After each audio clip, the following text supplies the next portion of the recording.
Here we are at sort of a multi-purpose site. There's a couple things going on here. This orange machine in front of me is a very small sawmill. Uses a bandsaw, so the blade is very thin. We purchased it just after Hurricane Iris came through here in 2001, October. There was a lot of there were a lot of trees knocked down on the forest floor, a lot of big trees. And of course, as you can imagine, living 6 miles down a muddy road, sort of in the middle of nowhere, getting building materials back here has always been a huge challenge, especially in the earlier days of the development of BFREE. So after Hurricane Iris came through, we decided to utilize the sort of salvage timber that had fallen down. So we purchased this small sawmill, and ever since then are still collecting trees. That was 9 years ago. We're still collecting trees. The hardwoods are still in good shape. The softwoods have all pretty much rotted away, but there's still a lot of hardwoods on the ground. So when we're roaming around and we come across one every so often, we'll drag it over here. I don't see the little hand cart that we use, but the way we've gotten almost all the logs to this site is actually a little small hand trailer with 2 wheels and like a little wooden yoke that we made, and so we've hand powered all of the logs here. Some of them 1,500, 2,000 pounds.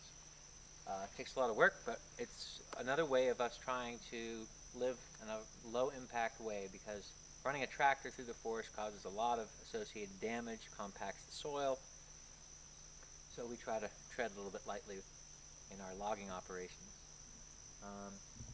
So over the last 10 years, I don't think we've really bought any wood, but we've been building all kinds of things. This building that's over the sawmill is under construction. It will be a multi-purpose educational building with classrooms and lecture rooms. We're going to move the library up here. There'll probably be some sleeping quarters. It's got a long way to go, but we're getting there. And so yeah, as I spoke earlier about energy being sort of one of our trying to use energy sustainably through solar, and we do a lot of organic farming here. This is just another way that we have developed our facilities to be as sustainable as possible by producing our own building materials with local products, in this case trees. And so far it's been very economical, and I think it's been very ethical as well.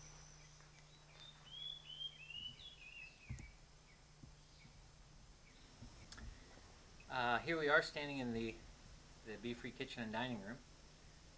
It is a circular thatch building about 40 feet in diameter with a bay leaf thatch roof. We built it in 1997. The thatch roof is really quite interesting because it's really a sustainable source of roofing material, because in order to cut the leaf off the palm tree, you don't damage the tree. You remove the leaves, but the tree keeps growing and keeps putting them out. And believe it or not, a well-built bay leaf thatch will last between 10 and 20 years. I've even heard of some of them lasting over 30 years. This one's about 13 years old, and it's about time to replace it. Being here in the jungle and having a lot of shade and rain, it wears a little quicker than maybe if it was in a different environment where there was more sun. The leaves would dry out faster after rain. In any case, we can seat about 45 people here. Back here is the kitchen area where our lovely local kitchen staff prepares all the food, and we're very lucky enough to eat well. I think it's important to eat healthy and well when you're back here, because we're very active, and you can't just run down to the local corner store and grab something to eat if you're hungry. So we do our best to feed our visitors good, healthy food. A lot of whole wheat in the diet, a lot of organic vegetables, fruit, mostly vegetarian fare, but the occasional meat dish like chicken or fish. Over here we have sort of the lounge area of the dining room. There's some hammocks to sit. It's a pretty comprehensive library with books on birds, reptiles, amphibians, mammals, insects, plants, and about everything in between. There's also a wall here of maps of the area. We compost all of our organic waste, which goes either to the chickens or to our vegetable gardens. And the water here is actually, we have two sources of water. One is rainwater, because we have, some of the buildings have roofs which can catch the rainwater, and then that gets gravity fed into large cisterns or water vats to store the water. And we also have a hand-dug well over in the garden, which we use a little small solar water pump to pump that water up into the water vats during dry season when the rain's not falling much. We need more water supply, so we get that from the well. We also use the well and the pump to irrigate the entire garden orchard, and pump water as far as 300 or 400 meters.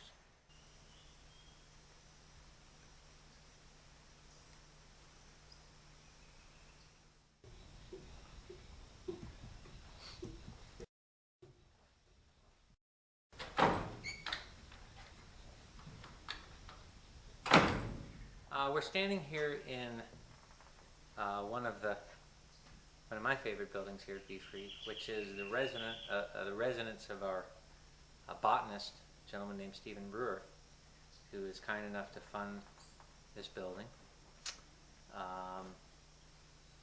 It is his quarters, but it also sort of serves as a lab on occasion, because when Stephen is here, there's a lot of botanical work going on, and it's designed to sort of facilitate that. There's a lot of folding tables and workspace to lay out plants, to process plants. There's a plant drying rack downstairs to dry plants. There's also a storage room for a lot of lab equipment and equipment for botany. One of the interesting things about this building is that the entire building, all of the wood, I should say, is all wood that's been salvaged from this property and milled here, including even the flooring and the siding. We were able to mill it to size, and with a router turn it into flooring and tongue and groove and all of that stuff. So it's really been a long but very enjoyable process watching this building unfold. Like the other facilities here, it's got a solar system that powers the lights, fans, has rainwater collection. It's sort of its own rainwater system, and is also where we sometimes have workshops. Because it's relatively large, we're able to put about 30 or 35 people in here and run projectors, and we have enough chairs for everybody. So we've hosted many workshops over the last 3 or 4 years in this building as well. So thank you, Stephen, for funding this, and we've done our best to build it to your specs.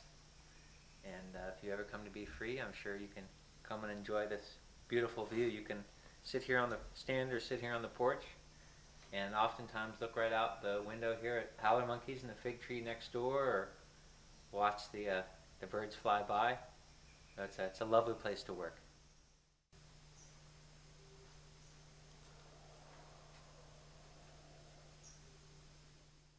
Another one of our important facilities here at BFREE is this communications building. As you can imagine, being located out here in the middle of the jungle, communications is so important to stay in contact with our colleagues, our friends, our family, and to run the business. So what we have here is what we call the BFREE telephone booth. It's got a satellite system that gives us high-speed internet beamed down from space. Um, we also have see the satellite dishes there. We also have a 145-foot radio tower with a cell phone, directional cell phone antenna at the top, which allows us to get telephone communications from the local telephone company. Inside the downstairs part of this building is where the telephone is located. We also have a 2-meter handheld radio so we can communicate with our rangers and our staff by handheld radio, as well as the Bladen Nature Reserve rangers located out in the reserve in case there's an emergency or need to communicate there. Upstairs is the office of our operations manager, and so there's computer, printer, fax machine, scanners and stuff, and so that's where he's perched when he's working, Oscar Hernandez. So, obviously a very important part of BFREE's facilities. It's interesting when I look back at the last 15 years. We just celebrated our 15-year anniversary 2 days ago, and things looked very different back then, but located about 10 feet from where this communications building is. Back 15 years ago when we first moved here, there was a tree right there. Really, this was all forest. There was no clear trail or no clearing. This was forest. When we first moved back here, we borrowed one little solar panel from a friend of mine, Richard Foster, and we had a little 2-meter radio and a car battery. And what we did was we climbed this, I think it was either a moho tree. We climbed up this moho tree, cut sticks, built a ladder, climbed up to the top of the moho tree, tacked on this little antenna, maybe 30 or 40 feet above the ground, ran an antenna wire down to a little box that we made, and stuck the battery under it and the radio, and that's where our first communications were. They were poor, but sometimes they worked, and most of the time they didn't. And so we've come a long way. Now we have high-speed wireless internet beamed around BFREE, and telephone, and all these other things. Of course, like the rest of BFREE's facilities, the communication system here is solar powered. So you'll see some of the solar powered, the solar systems shortly. When we first decided to put up a radio tower, it was vital because the forest was taller than it is now. About 10 years ago, a hurricane came through here called Hurricane Iris, which knocked down the forest quite a bit. But back then, before the hurricane, the canopy here was probably about 30 meters where we're standing, about 100 feet or so. So we needed to get over that canopy in order to get the telephone communications in line with the closest communications tower located in Independence, about 20 miles away to Bird Fly. So we knew we needed to get high up over the canopy. So we were able to purchase this radio tower. We weren't able to get anyone back here to tell us, to install it or to tell us how to install it, but a good friend of mine, Bruce Cullerton, and I sort of argued about it, and we figured it out over time, and so the two of us built it, one piece at a time. I guess we must have done a good enough job, because when Hurricane Iris did come through here, after this tower was up, there was a lot of damage, obviously, and somehow this tower survived and didn't get damaged.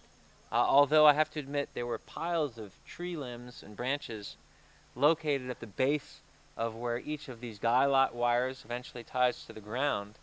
And so actually after the hurricane the next morning the tower was bent.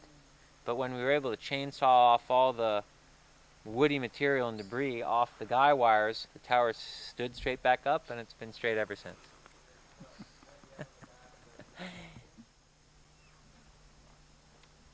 One of our missions here at BFREE, in addition to providing research and educational opportunities and engage in conservation work here in Belize, is to develop and manage our facilities here at the research station in an environmentally friendly manner as possible. And we do that through many different ways.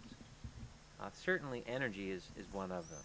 So we decided years ago when we first established this place that instead of buying large generators and using fossil fuels, that we wanted to try a more alternative source of energy. So solar was deemed to be the best choice because we're here in the tropics and the sun shines a lot. And so all of the facilities here are solar powered. I think there's 7 or 8 different solar systems here. Most of them are very small and relatively inexpensive. The one you're looking at is about a 650 watt system that powers the entire kitchen. Lights, fans, music. It also powers the satellite internet and computers and printers and our telephone and 2-meter radio. So that one little system there is powering quite a bit of stuff. And it seems to work quite well. We're quite pleased with the solar systems we have, and they require very little maintenance, and we're proud to live off the grid as much as much as we can. Another important part of the facilities here at BFREE is our organic garden and orchard. Food is very important to all of us, and living here so far from the closest town or stores, I should say, provides really quite a challenge in terms of feeding all of our staff and visitors. Sometimes there's 30, 40 people here a meal, or upwards towards 100 on rare occasions. And we're so far back in the jungle, and transportation can be tough at times. We're 20 or 30 miles from the closest decent store, or much farther for a good store. So we've always, that plus the fact that sustainability is sort of one of our founding important missions. So trying to produce as much of our own food as we can has always been an objective of ours. We're standing here in about a 2-acre organic garden and orchard, which has changed over time. It's pretty much been managed on and off by volunteers and interns, people that have come through here really interested in organic farming. We've had both local Belizean and foreign people work here over the years for short periods of time to try to make something happen out here.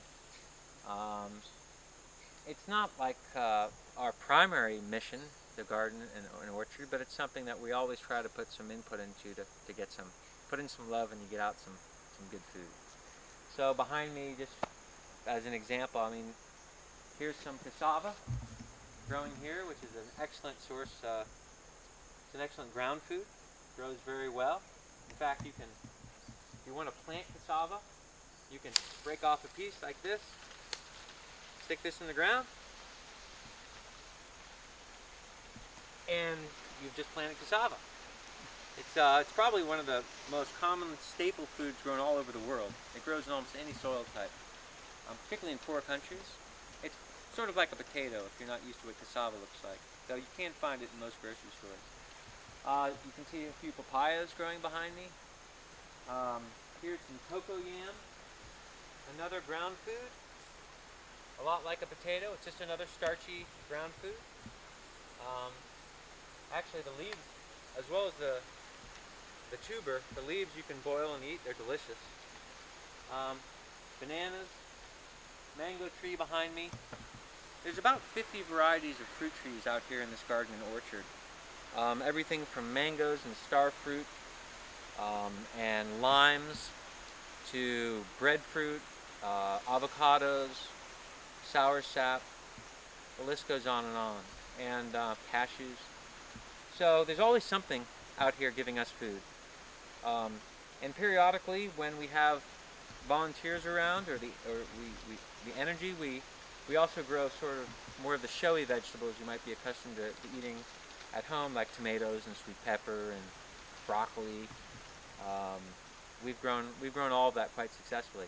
You'll also see behind me this black screen house, like a greenhouse, but we call it the screen house, where we have some raised beds where we grow different types of vegetables depending on the time of the year and what our needs are. Um, so it's just another important aspect of what we do here.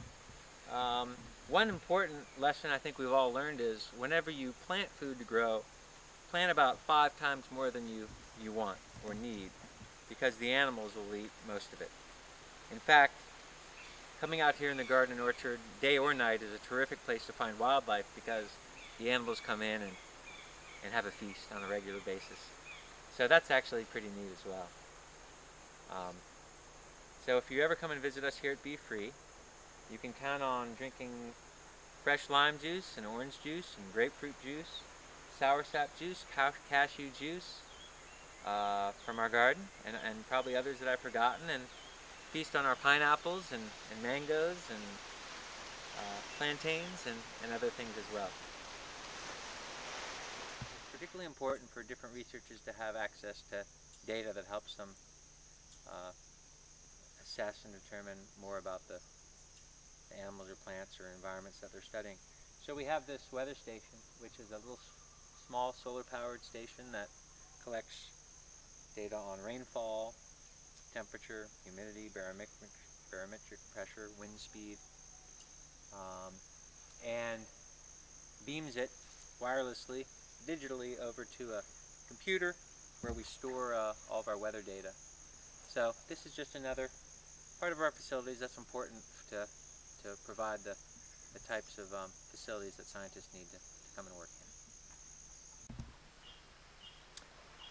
This is one of our, well, this is our newest facility that's going in, under construction, but moving along very nicely.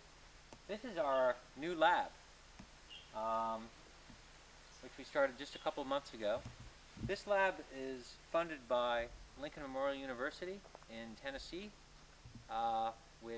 really facilitated by Dr. Ron Caldwell, who's been the primary mover and shaker to get this lab constructed here.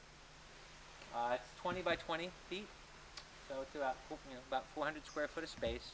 When it's all done, it will have a lot of storage and workspace for all types of different lab studies. Solar power, of course, rainwater collection, the usual here at BFREE. We have actually a tremendous amount of lab equipment on site that's been driven down, donated by Lincoln Memorial University, including microscopes, centrifuges, tremendous amount of pretty high-tech lab equipment. So we're very excited to get this thing completed. We hope to have it done in the next couple of months. We'll also have a sleeping quarters, and refrigerator and freezer and a small kitchen, hot shower, and the works. So we're very excited about this. For years, as a science facility, we have been wanting to have a central location for all the equipment that is here, and right now it's scattered all over the place. So it will be really excellent to have a central facility for lab work here. As the years have gone by and there's more researchers coming here and we're asking more questions and conducting more experiments, this will be a very, very important component to the facilities of what we can offer our visiting scientists and students.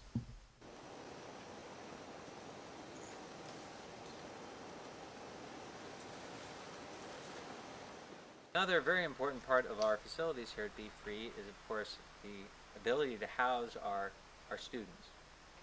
So this is the Bunk House, which was first built, I think 1998, and then we expanded it 2 years ago, sort of doubled it in size. Right now it sleeps, I think, 24 or maybe 26 students. So there's 1, 2, 3, 4 rooms. It's sort of divided in half. And like other facilities here, it's got solar power and rainwater collection. Underneath there's a place for some storage, or there's sometimes tables or chairs under here, or hammocks, depending on what's going on. There's also right next door 2 showers and sinks and a restroom facility close by. So this works quite well for our visiting students. And it's mostly screened in, so there's a lot of breeze and light comes in. So we're very pleased with it. Most of the materials have come right from the property, like most of our other buildings, and it's tucked underneath this beautiful ceiba tree behind me. Um, so, in any case, if you come to visit BFREE, this maybe is where you would stay.